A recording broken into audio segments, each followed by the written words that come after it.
कस्बा रानीपुर में बीते कुछ दिनों से एक पुराना मामला एक बार फिर सुर्खियों में है। यह मुद्दा अब कस्बे से निकलकर प्रदेश स्तर तक चर्चा का विषय बन गया है। मामले को लेकर जहां व्यापारियों ने निष्पक्ष जांच की मांग की है, वहीं सामाजिक संगठनों और विपक्षी दलों द्वारा भी कार्रवाई की मांग उठाई जा रही है। जानकारी के अनुसार यह घटना 12 जनवरी 2025 की रात की है। एक पक्ष का कहना है कि एक युवक के साथ रघुनाथ जी मंदिर के पास कुछ लोगों ने मारपीट की थी। यह पूरी घटना कथित तौर पर मंदिर परिसर में लगे सीसीटीवी कैमरे में रिकॉर्ड हुई थी। यह मामला शांत ही चल रहा था, लेकिन अक्टूबर 2025 में इस घटना का वीडियो सोशल मीडिया पर वायरल हुआ। वीडियो सामने आते ही राजनीतिक और सामाजिक संगठनों ने इसे गंभीर मामला बताते हुए कार्रवाई की मांग की। बहुजन समाज पार्टी के कार्यकर्ताओं का एक प्रतिनिधि मंडल मामले को लेकर पुलिस से मिला, तो वही कांग्रेस का एक प्रतिनिधि मंडल भी पीड़ित युवक के घर पहुंचा और घटना की जानकारी ली। मामले को संज्ञान में लेते हुए पुलिस ने SC/ST एक्ट सहित अन्य धाराओं में 4 लोगों के विरुद्ध मुकदमा दर्ज कर जांच शुरू कर दी है। वीडियो वायरल होने और विवाद बढ़ने के बाद शनिवार को कस्बा रानीपुर के व्यापारियों ने उत्तर प्रदेश उद्योग व्यापार प्रतिनिधिमंडल के बैनर तले मुख्य बाजार बंद रखकर निष्पक्ष जांच की मांग की। व्यापारियों का कहना है कि वायरल वीडियो पूरी सच्चाई नहीं दिखाता, बल्कि इसका कुछ हिस्सा एडिट कर सोशल मीडिया पर फैलाया गया है। व्यापारियों का आरोप है कि संबंधित युवक अक्सर मंदिर चौराहे पर आकर विवाद करता था और महिलाओं का वहां से निकलना भी मुश्किल हो जाता था। उनका कहना है कि अधूरी जानकारी फैलाकर नगर का सांप्रदायिक और जातीय माहौल खराब करने की कोशिश की जा रही है। स्थानीय लोगों का मानना है कि रानीपुर कस्बा सदियों से सामाजिक सौहार्द का प्रतीक रहा है।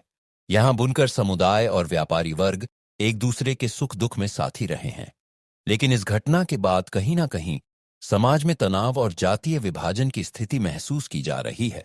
क्षेत्राधिकारी मूरानीपुर मनोज कुमार सिंह को व्यापारियों ने ज्ञापन सौंपकर निष्पक्ष और पारदर्शी जांच की मांग की है। पुलिस का कहना है कि मामले की जांच गंभीरता से की जा रही है और किसी भी पक्ष के साथ अन्याय नहीं होगा। मामला संवेदनशील है और प्रशासन इसे गंभीरता से देख रहा है। नगर के लोग भी उम्मीद कर रहे हैं कि पूरी घटना की सच्चाई सामने आए और कस्बे की सौहार्दपूर्ण पहचान बनी रहे।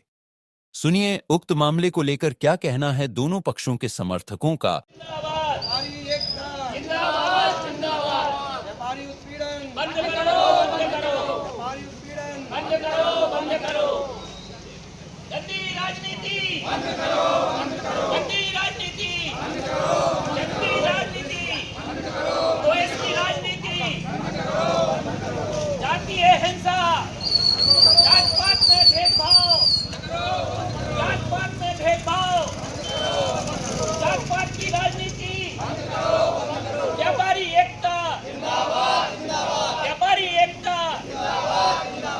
रानीपुर आना हुआ था आपके पूरे प्रतिनिधि मंडल का, तो क्या देखा, क्या पाया था? देखिए, हम लोगों के माननीय प्रदेश अध्यक्ष जी अजय राय जी ने हम लोगों को एक प्रतिनिधि मंडल बनाया। उसमें सभी लोग हैं, आप हैं, बंद जी हैं, बच्चा जी, हमारे जिलाध्यक्ष जी हैं जी।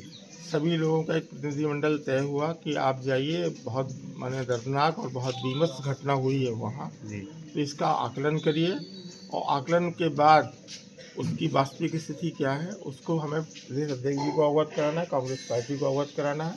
साथ में स्थानीय स्तर पर वास्तविक स्थिति समझकर स्थानीय प्रशासन से जो भी दोषी लोग उसमें दोषी हैं इस घटनाक्रम में उनको दंडित होना चाहिए। इसके लिए हम लोग स्थानीय स्तर पर प्रयास करेंगे। और आप देखिए, हम लोगों का ये कल प्रेस विज्ञप्ति जारी हुई, उसी के तहत रात के ही मुकदमा लिखा।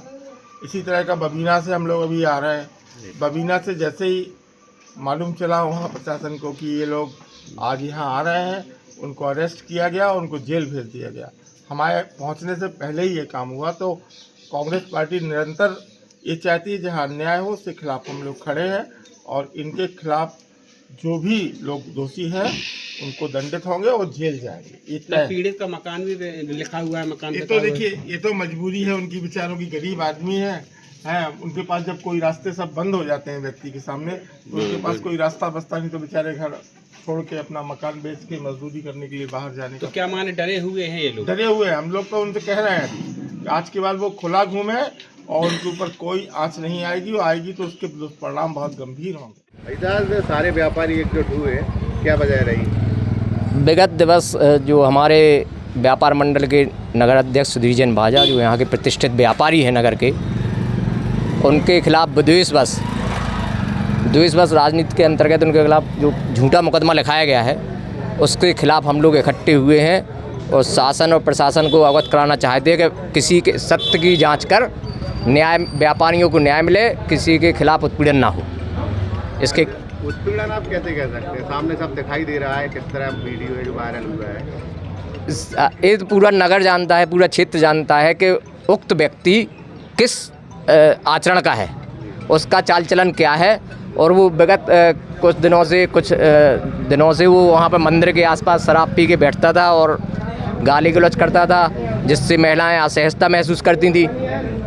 तो और उसने ऐसी एक घटना की, तो इस वजह से उसके साथ ये घटना हुई। तो और उसको तो क्या माना जाए कि इनको कहीं ना कहीं साजिश रची जा रही है? कहने हाँ, इनके खिलाफ राजनीतिक विद्वेष से जो किया जा रहा है ये ठीक नहीं है। मेरा जन्म रानीपुर में हुआ है और मेरी उम्र 45 साल है। मैं यहाँ बुनकरों की बस्ती में 45 साल से, और चूँकि ये बस्ती एक मतलब जानी जाती है रानीपुर टेरीकाट के नाम से, यहाँ पे हम लोग व्यापारी और बुनकरों में विशेष स्नेह रहा है और हमेशा यहाँ का रानीपुर का जो व्यापार है वो बुनकरों के ही सहयोग से आगे बढ़ा है। और जो हमारा बानिया वर्ग और व्यापारी वर्ग है, उनकी बहुत घनिष्ठ मित्रता रही है। और जितनी बार भी यहाँ चेयरमैन चुने गए हैं, उसमें से अधिकांश हमारे मतलब बुनकर समाज से ही यहाँ चेयरमैन प्रतिनिधि चुने गए हैं और हम सब लोग उनका साथ देते हैं। लेकिन कुछ राजनीतिज्ञ लोगों ने इस मुद्दे को जातीय मुद्दा बना दिया है और अपनी राजनीति चमकाना चाहते हैं, क्योंकि वो अपनी राजनीति में सफल नहीं हो पा रहे हैं किसी भी प्रकार से। इसलिए वो ये चाहते हैं कि जात पात में भेदभाव करके किसी तरह हम रानीपुर पे राज्य करें। लेकिन मुझे पूर्ण योगी जी की सरकार पे विश्वास है, भारतीय जनता पार्टी पे विश्वास है कि इस तरह के फर्जी मुकदमे किसी भी व्यक्ति के ऊपर नहीं लिखे जाएं और वो जो निष्पक्ष जांच है उसकी कराई जाए कि क्या मामला है, और मामले को संज्ञान में लेकर निष्पक्ष हम सभी व्यापारी प्रशासन का सहयोग करेंगे। इसमें हमें कोई दिक्कत नहीं है। जांच के आधार पर तो वीडियो बताया जा रहा है कि जो वीडियो में दिखाई दे रहा है वो सही है और सामने तथ्य भी बता रहे हैं कि ये वीडियो क्या है कि वीडियो उसमें 50%, उसमें कुछ परसेंट तक मतलब एडिटिंग की गई है और उसमें कुछ सत्यता भी है, लेकिन 100% सत्य नहीं है। अब उनके जो उत्कर्ष जैन पर मुकदमा लिखाया गया, उत्कर्ष जैन वहाँ पे खड़े हुए हैं और वो 100 नंबर डायल करने के लिए बोल रहे हैं, उनका भी नाम इस मुकदमे में लिखा गया है। कुल मिला के ये एक राजनीतिक, कुछ कांग्रेसी, कुछ भाजपा के लोग मिलकर के भारतीय जनता पार्टी को बदनाम करना चाहते हैं और अपनी राजनीति चमकाना चाहते हैं। लगता है कि नगर का माहौल बिगाड़ने की साजिश है? हाँ, इसमें एक बहुत बड़ी साजिश रची जा रही है जिससे कि रानीपुर का माहौल खराब हो और जात पात में एक हिंसा भड़क जाए और एक रानीपुर के बुनकर समाज को एक आंदोलन का रूप देकर यहाँ पे एक बहुत बड़ा आंदोलन करने की रणनीति बनाई जा रही है, जिससे कि हमारी राजनीति चमक उठे। है कि कांग्रेस पार्टी के जो पदाधिकारी यहाँ आए थे और जो भाजपा के लोगों ने मुकदमा वहाँ मऊ रानीपुर जाके लिखवाया है, लेकिन देखिए कांग्रेस पार्टी हो या बीएसपी हो या समाजवादी पार्टी हो, यहाँ पे एक व्यक्तिगत किसी का मामला नहीं है। एक ईमानदारी की, यहाँ एक न्यायप्रिय व्यापारी की बात हो रही है।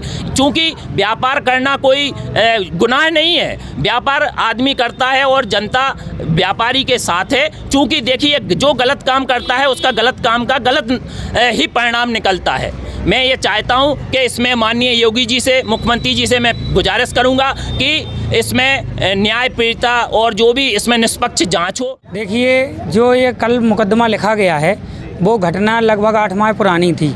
उसमें सभी प्रकार से उनकी माँ से भी उन लोगों की बात हो गई थी, उन्होंने कहा था कि गलती की तो उसके साथ ये हुआ।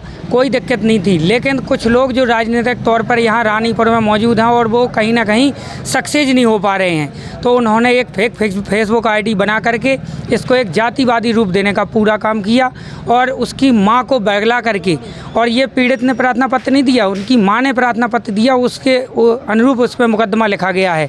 और यहाँ पर जो सुधीर जैन बाजा जी हैं और जो उनके साथ मुकदमा लिखा गया है, आपने वीडियो में ध्यान से देखेंगे तो सुधीर जैन बाजा के पुत्र में उनका कोई भी गलती नहीं है, वो कम से कम 15 फुट दूर खड़े हुए हैं। तो ये राजनीतिक षड्यंत्र था और इस राजनीतिक षड्यंत्र के विरोध में हम भारतीय जनता पार्टी पूरी तरह से बाजा जी के साथ है कि अगर उनका लड़का फिर उसने कोई काम नहीं किया गलत तो उसका नाम क्यों लिखा गया। अच्छा, ये भी तो कहा जा रहा है कि इनको जो फंसाया जा रहा है, ये राजनेता होने या व्यापारी होने के उससे फंसाया जा रहा है।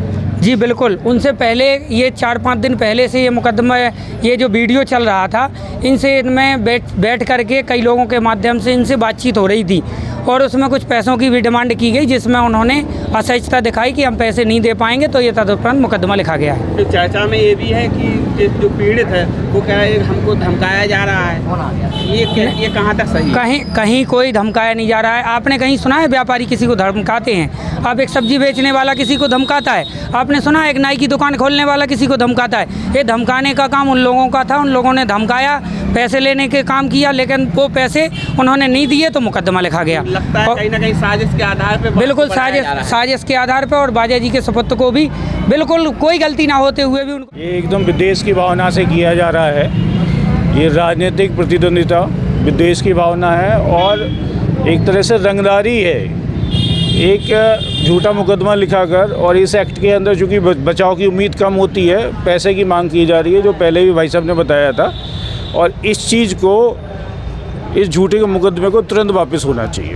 क्या चाहते हैं आप? ये झूठा मुकदमा वापस हो। आज पूरे लोग इकट्ठे हुए हैं, क्या राय बनी आपको? नहीं, व्यापारी सब एक साथ हैं और एक साथ ही रहेंगे, क्योंकि सबको इसके दुष्परिणाम पता हैं।